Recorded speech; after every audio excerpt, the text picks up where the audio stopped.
Acara selanjutnya adalah kultum yang akan disampaikan oleh Ustadz Ahsan Jihadan.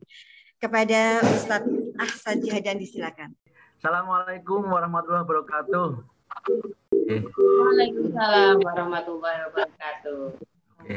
Yang saya hormati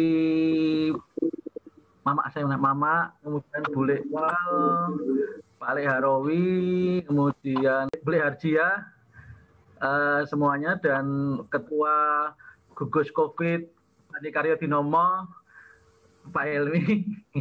Tadi Mas Helmi kurang mengucapkannya, harusnya silahkan makanan di-download sesuai dengan kuotanya masing-masing.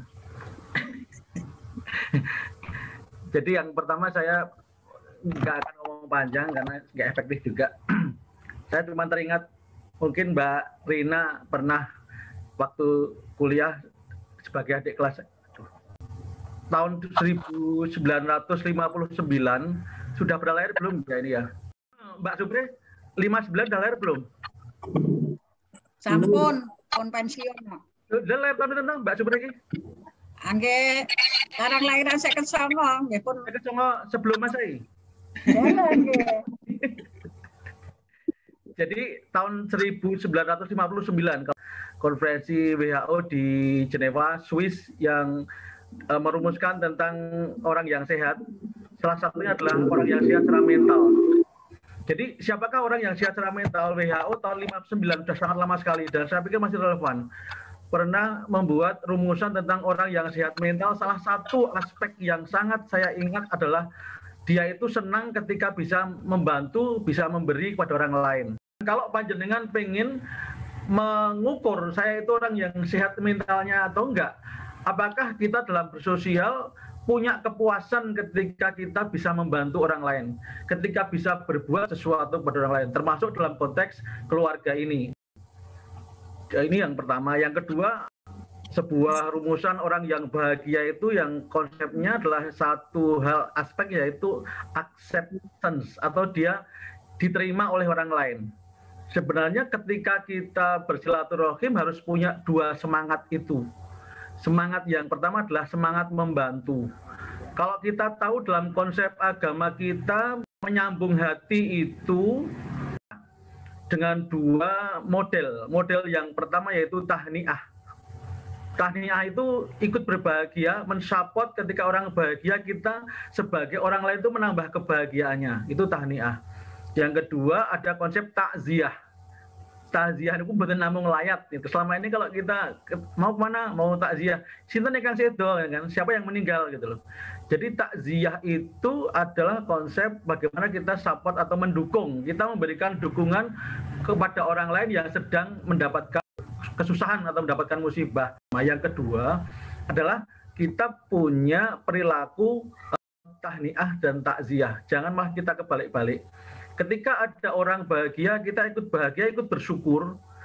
Ini akan mengurangi efek yaitu iri dengki ketika ada orang yang mendapatkan kebahagiaan. Mungkin tidak mudah, tapi memang perlu kita paksa dengan kita memanage lisan kita.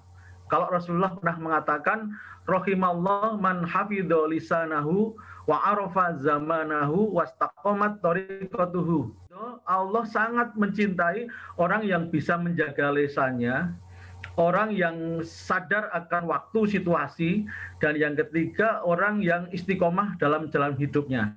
Kita perlu menjaga lisan kita agar tidak menyakitkan. Ini kadang-kadang dalam keadaan senang yang terlalu atau dalam keadaan susah yang terlalu itu memang orang rawan untuk bicara yang kadang-kadang tidak terkontrol. Maka kita mulai menjaga lisan kita. Salah satu cara dalam agama kita menjaga lisan adalah kita ajak membaca Al-Quran. Kita membaca Al-Quran physical text itu masih penting juga untuk mereview. Karena kalau kita lama tidak membaca, ketika membaca lagi akan dalam bahasa Jermannya itu gradul-gradul. Familiaritas kita pada Al-Quran itu harus kita jaga. Sudah kita latihkan di bulan Ramadan, menjaga lisan dengan kita ajak membaca Al-Quran. Ada seorang sahabat yang bernama Utsman bin Affan. Dia pernah mengatakan seperti ini. Satu hari yang buruk dalam kehidupannya adalah ketika terlewat tidak membaca Al-Quran. saya pikir untuk selevel apapun dari kita, walaupun sudah sangat mahir dalam membaca Al-Quran, familiaritas kedekatan kita kepada Al-Quran harus kita jaga. Paling tidak jangan sampai satu hari terlewat tidak membaca Al-Quran. Jadi ini yang marilah kita menjaga lisan kita. Ketika lisan kita terbiasa dekat dengan Al-Quran, nanti akan muncul perkataan-perkataan yang baik. Kita akan terhindar dari kata-kata yang kasar.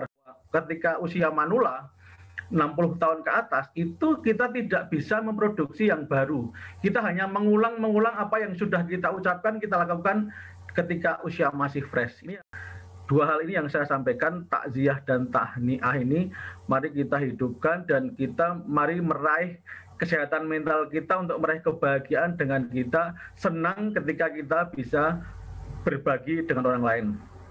Tadi Mbak Inung udah calling ke saya, jangan lama-lama, makanya cukup sekian. Assalamualaikum warahmatullahi wabarakatuh. Waalaikumsalam. Waalaikumsalam.